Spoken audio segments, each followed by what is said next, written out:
everyone, I am back for another video for tonight because it's my day off. I only have one day off anyway, but because I am not doing anything right now and I thought about just staying up late, just so I don't F up my body clock. So yeah, if you're new here, my name is Kay and I'm a UK registered nurse.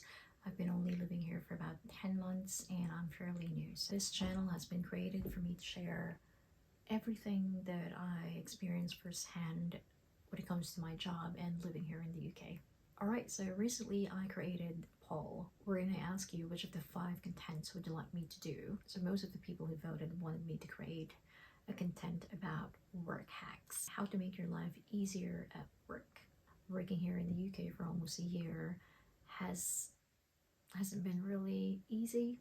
I would say there are times wherein I felt really down, I felt really stupid, but I believe that's just a normal phase. Well, first of all, let me just inform you, I'm currently working in a general hospital, and I am working in a ward, which is what we call the cardiac care unit.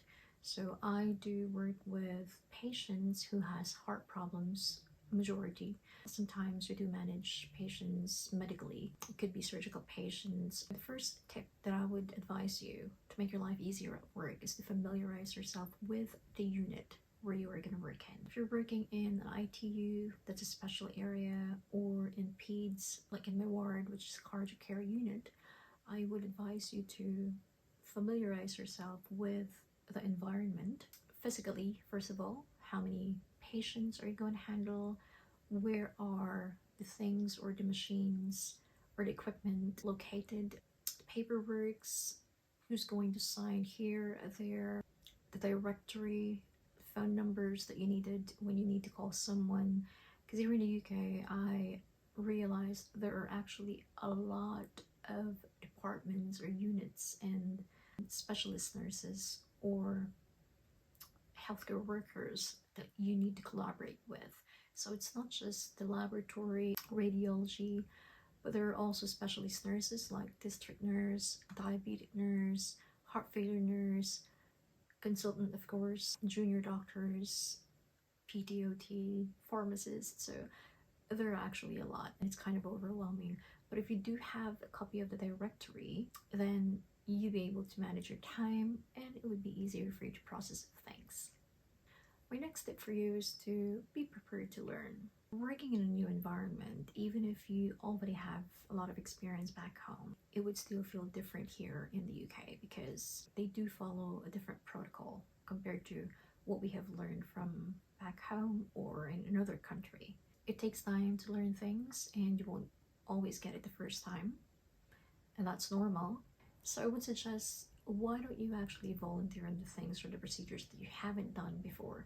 Because it's different when you learn things by reading it in a book compared to like when you actually do the thing or the procedure by yourself. Sometimes I would do that at work. I would volunteer and just for me to have a feel of what I actually need to do, and you're gonna have to learn how to be independent. So the third tip that I can give you is to research on your own. Practice independency, practice autonomy. What's good about here is there are a lot of support that you can receive. So the senior staff will always be there, your manager will always be there, and even the senior staff or the band 5 nurses, the same level as you, is going to be just around the corner. So you can actually ask a lot of people in there, a lot of healthcare staff, even the doctors, if you don't know anything. What I would do personally is I would do my own research by allotting some time to study on my work of area. Sometimes I would actually spend a few hours on my day off to read on the procedures that I'm not really familiar with. Sometimes I would spend about 30 minutes just before work to read on medications that I'm not familiar with. What are the effects? What is the indication? What are the dosages that's needed? And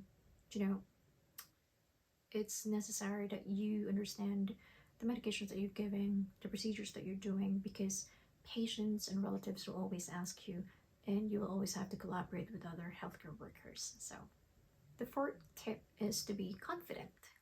I know it can be overwhelming, especially if it's your first time going abroad, working in an English country. If you're not confident about your English, I would say you don't have any choice but be confident about it. You don't really have to speak fluently. I've been communicating with a lot of different people here coming from different backgrounds and different cultures, and I try to understand them, they try to understand me. So it's all about proper communication with the person that you're dealing with.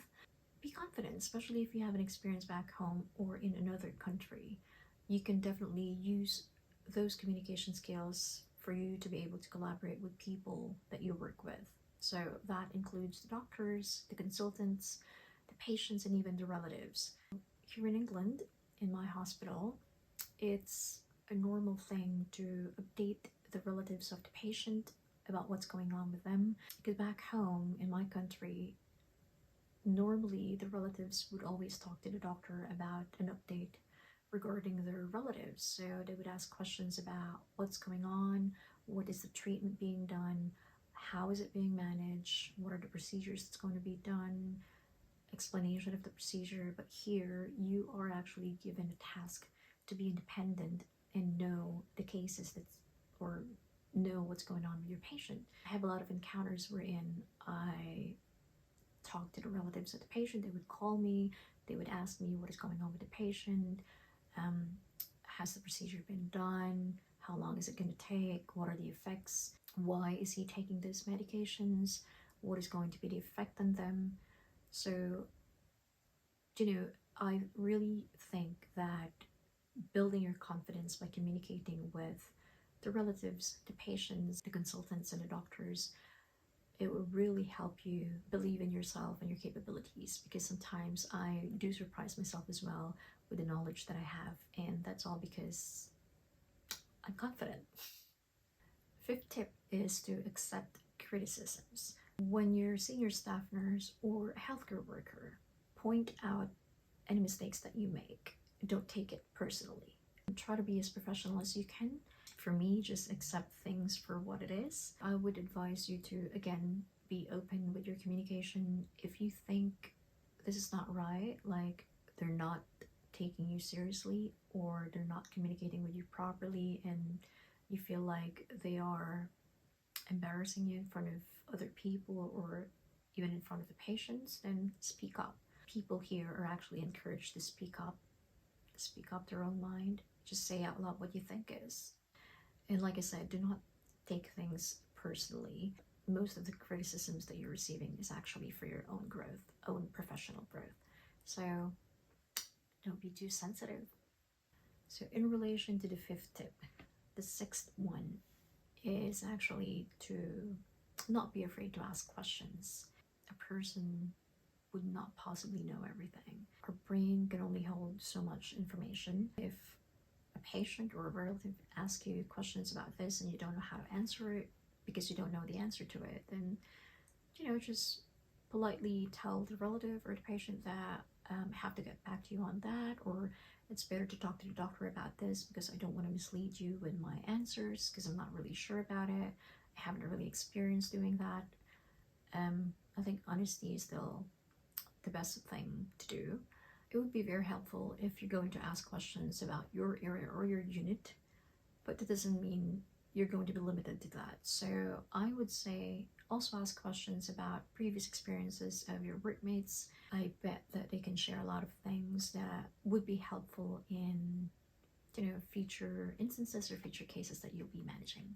The next one is be attentive and do your own observations. So not all of the things that's going to be taught to you is by verbal way. So there are also things that you can observe by yourself.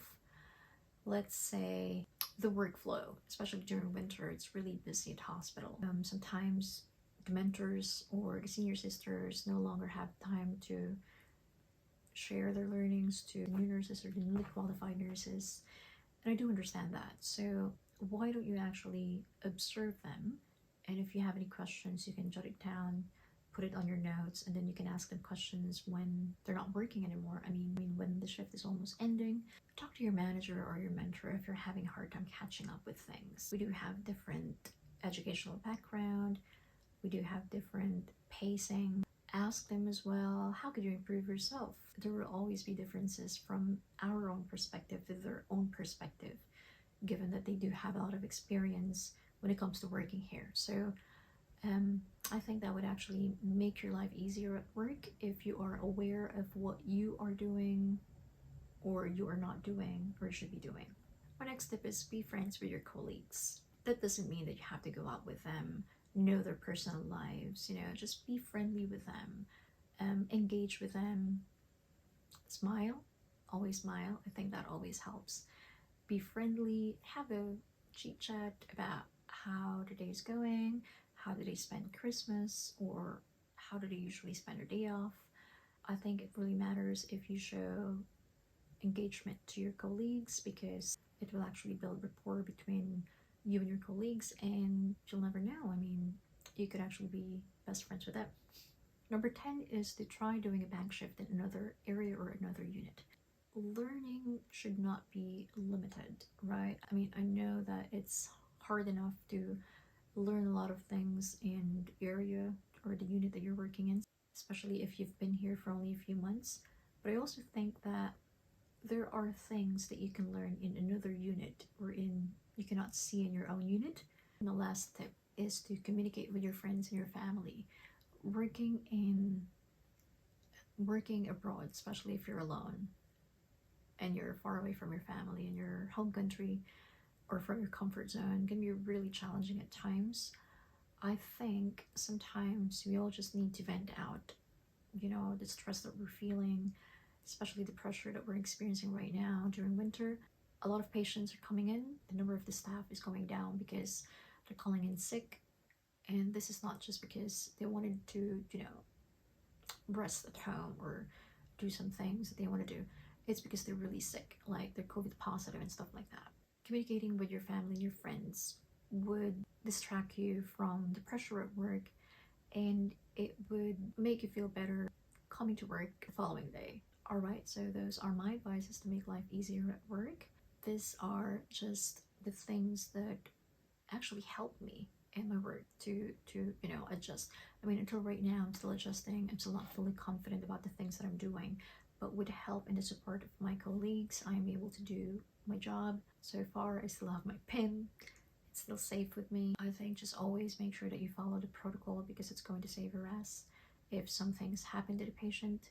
I think it's also because I so love my job. I have the passion to help patients and to educate them about what they need to know in relation to their health. So yeah, I hope this video helped you, and I am going to make another video soon about other things that you need to know in the UK.